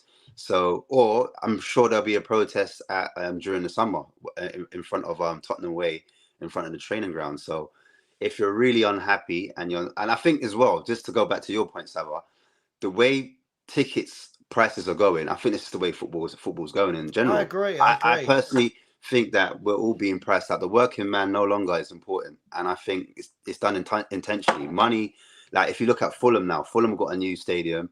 They're looking to up their prices, their season ticket prices. Chelsea will do the same. I think all clubs will follow suit very soon. It's a commercial business right now. Like the soul of football is being ripped out, and it's all about money, money, money, money. So yeah, if you guys are unhappy about that, like I'm all for it, man. I'm all for like putting boots on the ground. Yeah, I'm trying to say I'm old school, man. If you're not happy with something, let your voice be heard. If you can't get in the ground, like get outside, make your voice be heard, be counted. So there's two ways of looking at it, in my opinion. No, I agree. I just think that sometimes there are days like this where you think, okay, let's be optimistic. This is a good day. Yeah, right. I agree. This is the beginning of a new era. Now we can talk about Daniel Levy all we want. I've talked about Daniel Levy do you know what? I've talked about Daniel Levy so much. The hate I got on Twitter for nearly a decade, Ash, before I left it, because I was one of the fans that when Spurs was second under Poch, and fans were going, oh my God, look what Levy's done. And I was one of the fans, along with people like Stell, saying, we might be second now, but what's underneath? What are they building? And I was called negative. Now I'm trying to be a bit optimistic about a manager who plays good football and I like the look of. It's, oh my God, you're brainwashed by Levy. You're a Levy excuser. It's like... You have to understand, as a fan, you can't win. And you can't win. Some people are going to love you and love you for being outspoken and being straightforward. And some fans are going to hate that because it disrupts their soul. Like you're against basically their every being. And that's just football. Football is an opinionated sport. And that's the why we all love it. And for me, I'm an optimistic person by nature. So this is a day like, I agree. I think this is a day that we have to be like somewhat a little bit positive because we're getting attacking football at least the bare minimum. Like, come on. We're going to get some front-footed. Whether we've got the players to do it or not, it doesn't matter. We're going to be higher up the pitch. We're going to create a lot more chances, I think. So let's just get behind that at least. It does make you laugh as well. Like, if this is a day when you can't be a little bit optimistic, what's the point? Because what will happen is every time we make a signing now, and the thing is, Spurs fans, put your big boy and big girl pants on, strap in, because some of these signings you're about to see from Postecoglou, right, are not going to be the household names that you will want. You're going to see names where you go, oh my God, who's this? Some bloke from the Portuguese league. He'll know what he's doing. But again, our fans, Asher, every turn are going to belittle every one of these signings. And in the same breath, they'll be going, God, look how, where did Brighton find Matoma? Where did Brighton find Alexis McAllister and Moises Casado? Do you know what I mean? Like we ask for it, we get it, we moan about it. It's just unbelievable. Like this whole, I don't know. Listen, just quickly, there are 415 of you in here, which leads me to believe 415 people are not working. Or they are working and they're skiving. Whatever you're doing, welcome. Please, please, please smash the like button. Let's get to over 200 likes. We've got 159 at the moment. And all 421. If you haven't subscribed, please do. One thing about me, I may be outspoken. I may banter with the comments, but at least I do bring up all the comments, right? I'm not one of these channels that just talks and doesn't involve the guests and the comments. So please subscribe. I'm chasing down 6,000. I'm growing at about 80 subs a day at the moment, which is absolutely mental. I didn't know enough people wanted to see this ugly boat race. Ash, as we've said, look, it's a massive clearing out job, right? One of the big things that's got to be sorted is the goalkeeper. Hugo Lloris has in as many words has said, "Hey, let me go. You know, I want new challenge. I want new things." Lots of talks about David Raya. Reports coming out today that we've offered 20, they want 40. I'm not sure I believe all that, but it could start to look a lot more rosy, couldn't it? A top goalkeeper, solid centre half to play alongside Romero, and you start to see a few green shoots, don't you? And this is the thing where we can be optimistic, because it's the quality of player coming in. So if you've got players that can play a system, new players, at the end of the day, it's the players on the pitch that have to perform, not Ange. It's the players. The players have to play. And if you're getting that quality in, like you said, a Raya that can play a sweeper keeper, that can distribute from the back, that can actually save and do his job as well. So that's a big plus to the back line. If you've got a competent keeper and you're a defender, that's going to help you and make your performance improve a lot, because you're confident that you can pass back to the keeper and he's not going to take 2 seconds to give it back. Do you understand? And you're going to be able to play out from the back quickly. So I've been watching loads of clips like that with Celtic, how the keeper gets involved, plays like almost one of the... that's Joe Hart. Do you know what I mean? I know, that's Joe Hart. Imagine that. You've got Joe Hart playing. So if he could get Joe Hart moving, so goodness knows what he can do with like younger keepers. Do you know what I'm saying? So, and with Raya as well, he could be one of our homegrown quotas, because he was registered as a homegrown. So I think that would be a great addition to the squad, and hopefully we wouldn't get players like a Harry Maguire who I saw we were linked with. I was panicking. I think the thing is, Ash, I see us linked with a lot of players that already I'm looking at thinking that for me doesn't scream what Postecoglou plays with. So exactly.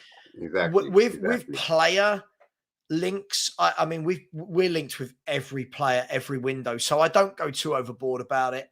To be honest, I'm almost hoping that we bring in a lot of players that many people probably wouldn't have heard of. Hungry players that will run through a brick wall for a manager. Now I'm seeing some people in the chat saying that he has to achieve European football qualification next season. Yeah. Why? Why is that paramount? Why is not just building a team and settling in for a year enough? Yeah, it's because it's the expectation that they feel that a manager for a club like us, we need to be in Europe. And if we don't get into Europe, it's the end and be all. Like the season's absolutely failed. And instead of looking at where we are, where we finished, and looking at the competition, they're basing their expectation on maybe what we did 2 seasons ago, not 2 seasons ago, the season before last, where we got top 4. And we're nowhere near that. And the competition has just improved. The Premier League's getting harder and harder and harder. And so you just have to be realistic as a fan. And most fans don't want to look at that, and they see us as, I don't know what they see us as. They put us on a pedestal for some reason. And if you can accept that, you know, with a new manager, it's going to take time. Whether it's going to work out, who knows? Nobody knows. But at least, you know, we've got a manager that has the right type of ethos. When we've moved away from 3 pragmatic managers. Mm-hmm. 3 Agreed. Pragmatic managers. And we're completely doing it differently. And we did mention again before, data analytics, you know, that might be the style we're looking for. We've got a manager that has a vast amount of knowledge on football in the world. He's like a walking encyclopedia when it comes to football. He's going to know players from the Championship in this league. He's going to know the League 2 in Portugal, as you were saying, or in Netherlands. He's going to know players in Japan. His actual knowledge from football is going to be crazy. And I think they tried to test him when he was Australian manager. They tried to take the mick out of him, ask him about players, and he was just saying, "Yeah, I know about that player. He played in his dad played in 1973 and did this." Like his knowledge is that good when it comes to footballers. And I'm not saying that Ange's going to come in and he's going to bring on all these gems and we're going to start pushing up the table. But it's a start. I'm just saying, don't underestimate this guy. And you know what? I prefer that people are writing him off. I prefer. Yeah, I do. Write him off completely, because it lowers their expectation anyway. So if he does start to, you know, win like games and start to get back-to-back results and we start playing well, look, all he's got to do is play well, good football that fans can say, right, you know what, I didn't think about playing this position and what he's doing with this player, he's playing way better. Exactly. That's all you got to do. It's about innovation. Just quickly, Taku Bebi, wrong YouTuber to come and attack my friend. I'll attack you right back. Savva always flip-flops. We want the same energy. Now, I'd like to think that from the 412 people in here, most people watch me every day and know that I don't flip-flop. If you actually listen to what I said, Taku, yeah, as I always say, there's two of these and there's one of these, right? Engage this. One day you say the biggest problem is the squad. The next moment you say it's Conte. What I actually said was this. The squad is horrendous. And Antonio Conte was never the right fit for the job. It was never the right fit. I've maintained that. Anybody in the chat who has seen me say this will right now be saying, yep, agreed. That's what Savva says. I've never said it's one or the other. This club from top to bottom is rotten, Taku. From the managers we've appointed that were the wrong appointments. Like Ash just said, they were pragmatic managers that no one wants, right? They were big names that people might want, but pragmatic, boring managers. The squad aren't capable of doing the basics of defending and attacking. The owners have been terrible. The directors of football have been wrong. So it's the whole thing. So please don't come in here and tell me that I think it's one or the other and you want the same energy. You don't have to watch me. You can go and watch crap like Chris Cowling and Last Word on Spurs if you really want to. Actually, I like Ricky Sachs. You can go and watch the crap like Chris Cowling if you want, right? If you want to hear all sunshine and roses, don't come at me. I'll come at you 10 times harder. Ash, sorry, I've gone on raw lately, Ash. I'm sick of idiots. Oh, listen, when I go on with other YouTubers from other channels, they laugh at how stupid our fans are, right? They're like, oh my God, look at what your fans are saying. And then our fans are just like, 1 minute we want an attacking manager. Then when we do, he's not good enough because he's Australian. 1 minute we want to be like Brighton. And then we're seeing people going, oh, no. We need to buy all well-known players that have played in the Premier League. How do we win as a club? What do our fans actually want, Ash? Remember, like I said before at the start of the show, when Celtic first got appointed with Ange, they were furious. They were saying exactly the same things. And we've just had Conte and we've just had top four. So our chest is high right now. And if you're not saying, oh, we're not looking to be in the top four race or we're not looking to win cups, then like it looks like your ambition as a fan is through the floor. Do you know what I mean? So that's the reason why you're getting these type of opinions. And I said, I'm all for it. Like, if that's your expectation as a fan, you're entitled to your opinion. Do you know what I mean? My expectation is actually 8th. I'm not going to lie to you. I agree. I agree. 8th to 10th is where I think we're going to be next year. Yeah, I think we're going to be 8th or 10th. But is that a bad thing? I just think that's where we're at, personally. That's just me personally. I can't speak for Savva. I can't speak for other people in the community. And I can't speak for people in the chat. But you can speak for me on this. You can speak for me. We're on the same page on this. You can speak for me on this. We like I said, we won't agree on everything. Like I've just said to you, like the team I reckon that he will go for as stands. I know we need players in, and I said Basuma. I think he's not a DM, but he's a ball progressor. So I just think in front of the defense, I think Basuma will be there. Do you know what I mean? I think he's the guy. You called him a quarterback. I call him a progressor. Do you know what I mean? Yeah, either way, yeah. The closest thing to him would be, see Arsenal play with Thomas Partey. Now, for me, Thomas Partey is not a destroyer like that, but he's a person, he's quite technical and he can progress the ball. And a lot of the football goes through Thomas Partey in terms of when they try to transition from defense to attack. So I just see Basuma the closest thing to that. And we're playing that kind of 4 at the back with or sometimes switch it up. We play with a 2, 3, and 5 when we're in the opposition's half. So 2 centre backs, the 3 will be the defensive midfielder, and then you've got your 2 fullbacks inverting, and then the 5 players push up top and they attack. So I think Basuma is the most technical player that we have that can kind of sit in that position. I agree with you, Savva. I think Basuma could play as an 8 or 10 because I think he's got that in his locker. He can play multiple positions. I don't want to see him wasted as a 6. So I would like another player to come in and fit that role where Basuma's more free and he can do it. But I think the whole thing for me is fluidity and flexibility, and we don't have players that are rigid and they're stuck in one position. I like to see players interchange. That's my delusion. No, I hear you. I think for me, where we're slightly different is I don't care about 6s and 8s and 10s. I just want good players in the team. I just want good midfielders that can do the full job like it used to be. But by the way, sorry, there are some super chats. Apologies. Loves music as a target for this year, 40 points, then keep building. Yeah, I just want to see a team being assembled. For me, if we get that this year, I don't care if it's anywhere between 8th and 12th. Just want to assemble a team. Then you go to next summer and you kick on, because then the world of football has seen, okay, what are Spurs implementing?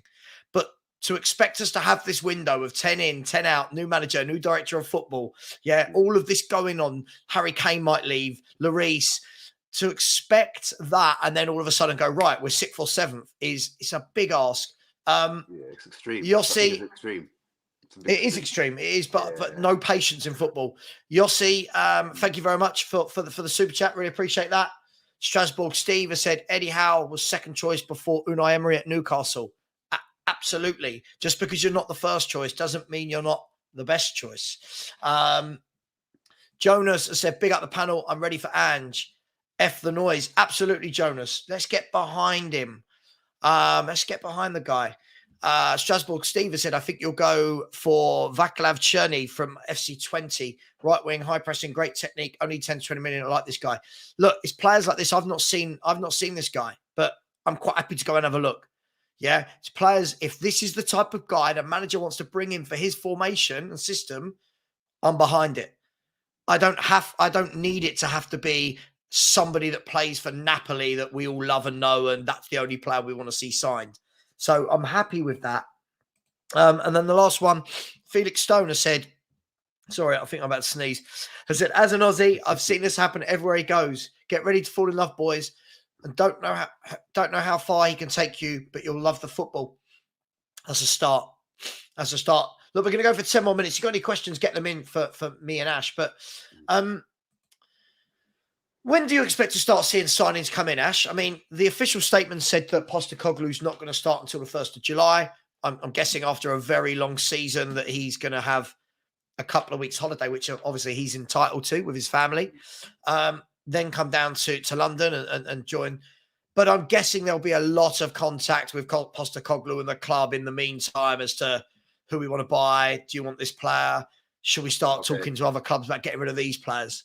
This is where my optimism fades a little bit. Okay. No, don't do it, Ash. Don't do it, Ash. It's a good day. It's a good day. No, it's a good day. Look, I'm behind the manager attacking football, the rest of it. I just got PSTD when it comes to transfers and how long we take to get over the line. So, for example, David Raya, whatever you want to call him, if that's the player we want, then that's the player we should go for. Yeah. And we should just pay the money. Yeah. All this haggling, because I'll tell you what happens. When we haggle, it gets drawn out. And I just don't want us to stay on one player for too long. I would prefer us to get a target, get the player in, and just move on. Just keep it moving. We know the players that Ange wants. Ange wants this player, get him in, get it done. Do you know what I'm trying to say? Don't take 10 years to get, don't wait to the end of the window when everyone else has got all their players. Chelsea have got their players. United have got their players. Aston Villa have got their players. And then we're left thinking, who else is left? Do you know what I mean? Yeah. I want us to act. But, okay, let me be optimistic. Where Ange has got the knowledge and we might get a player that no one's ever heard of, I just hope that happens sooner rather than later. So at least they can get a pre-season in. So I'm hoping that within the first... When does the window actually open, by the way, Savva? I think I want to say it's the 16th. Somebody in the chat will know. Right, there's a lot of people. So, I think it's the 16th. I think. Mid-June, right? All right, cool. So I'm hoping... So when's pre-season? Pre-season's when? July? In 4 weeks, yeah. In 4 weeks. Okay, cool. So July. So I'm hoping we get a player in a week, at least a week before. Next Wednesday. Next Wednesday, the transfer window opens, mate. Right, next Wednesday. So we're gonna be like, I'll be here next Wednesday. 10 signings next Wednesday. 10 will be out. 10 will be in. Right, we're going for it, right? Bro, listen, I'm hoping. I'm just being a realist. I can't. I've just seen it happen window after window. Actually, you know what? Last summer was the exception. Last summer we did the business early. I was shocked. I couldn't believe it. I said, finally, Conte has just given it to them, and he's rattled the club, he's rattled the owners, and we have to back him now because otherwise he's gonna walk out and leave. And you know what I mean? And the players that are coming in, then I thought maybe it's because of the World Cup. That's the reason why we're doing it early. I got a bit skeptical. And then it just went, didn't it? I think for me, it's about the plan. For me, it's about the plan, right? I want to see that when players come through the door, right? I.e., I don't need to see any more wing backs. I don't need to see any more wing backs at this club. But look, for me, I can't be a hypocrite.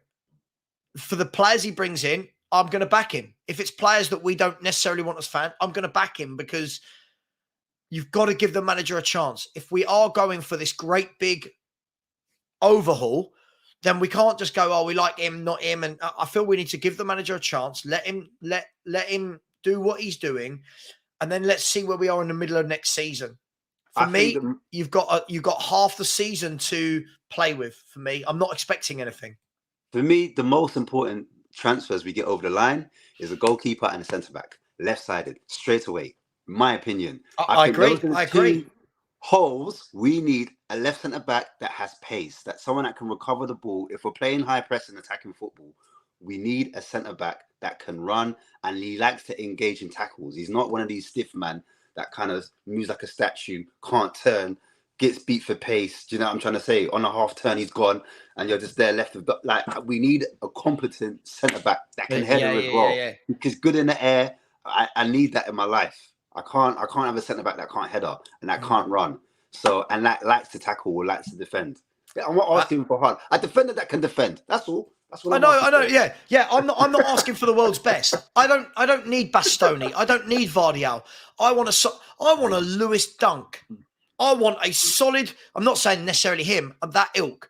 A solid Premier League defender, gives you a 7 or 8 every week, does the job, doesn't have to be really sexy when they're bringing the ball out and dribbling past play, defends his goal. Right, let's get back to defending before we go. Yeah, but can he bring it out and play like Franz Beckenbauer? No. Let's defend.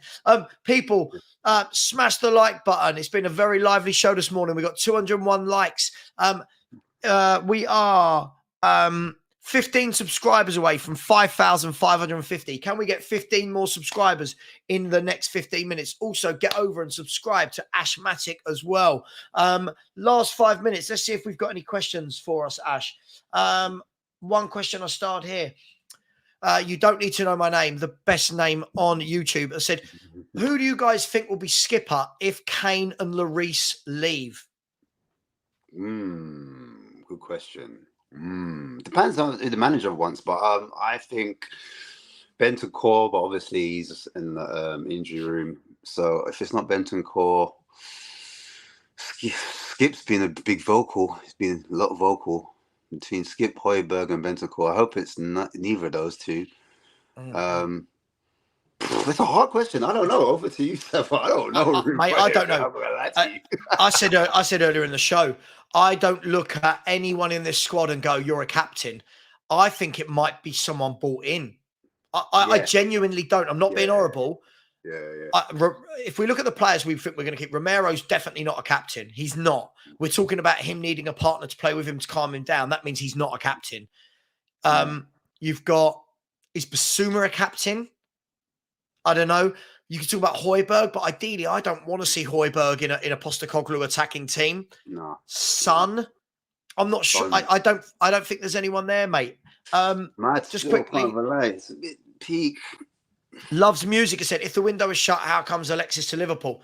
They can buy him, but he can't join until the window opens. So you'll notice there's loads of deals that are going on at the moment. They just can't officially go and join that club until next Wednesday. Good signing, by the way. They're talking about this being like 40 million for Alexis McAllister. That's a steal. So That's great business. Peter, no, the club have already confirmed that Dan Schuma's gone back. He's gone back. He's no longer at Spurs. He's not a Spurs player. We're linked to Solomon, aren't we? From Fulham. From actually, is it Fulham? He's on loan from Galatasaray, is it? Yes. Yeah. We've been linked with him. Is he the Israeli player? Israeli Messi. That's what they call him. He had a spell where he scored like 5 games in a row. Yeah. It looks like he's got something about him, but I can't say I've seen enough of him to go, I definitely want him. But he's come off the bench 15 times, but he's only started 4 times. So it's similar to kind of like Dan Juma, but it's had more end products. Yeah. Younger as well. He's 22, I think. So, 22, 23. Yeah. Let's just have a look before we round the show out. I'll just see if there's any really burning questions in there. Connor Cody would be good for Spurs. He's only 4.5 million. I mean, for me, I would like Cody if we have quicker defenders alongside him. But what I like about Connor Cody is he's a leader. He's a captain. He's a big talker. Yeah. You watch him when he's playing. He sits in the middle of the free and he's talking the whole time. Yeah, he is. Yeah. I agree. I like that. I'll be honest, I like that in a player. And it's what I don't think we've got now. Yeah. Yeah. Absolutely. People mentioning Ange not starting till July 1st. Poch isn't starting at Chelsea. Yeah, they're all going to still get deals done. It's not like the club's going to be in complete silence for another 4 weeks and then all of a sudden the managers come back and we do work. I can imagine that when people like Poch and Postecoglou have holidays, that their mobile phone is ringing the whole time and their wives absolutely hate them. I can just imagine like if I'm on holiday and I'm on my phone, like on YouTube or something, my missus is like, "Oh, put it down." Yeah. Oh, but babe, I've got to do my, but it's work, babe. It's work. Yeah, it's work. It's work. let alone Levy ringing up Postecoglou going, "I can get this player for 3 million for you. What do you think?" Blah, blah, blah. Do you know what I mean? Look, we just a quick question from Phil. Said Ash and Savva, any interest in big welcome to North London Greek meal in Winchmore Hill for Ange if he is up for it? Thinking Ellie, Mia, Stel, Anthony Costa, me, Savva and Ash and the Phil army. Ash, you Greek? I'm not Greek, but I mean I'm down for a little kebab or. I'm not seeing it. I didn't look at you and go Greek. He's Greek like me. This guy, he's Greek. I've been before. I don't know. I do need to end the show. Thank you so much, everyone, for coming on. Ash, thanks for joining. It's been my pleasure hosting it. We'll see you again. I'll be live at 4. See you then. Take care. Bye-bye.